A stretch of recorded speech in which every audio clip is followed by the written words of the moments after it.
বর্ধমান বা মহাবীর। বহু বছর তপস্যা করার পর মহাবীর জিন বা জয়ী হন।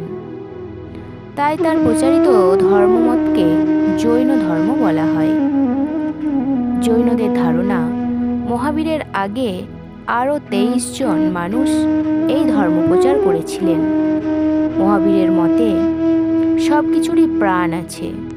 জৈন ধর্মের সার কথা হলো হিংসা না করা, সত্য কথা বলা, সরলভাবে জীবনযাপন করা আর পরের সম্পত্তিতে লোভ না করা।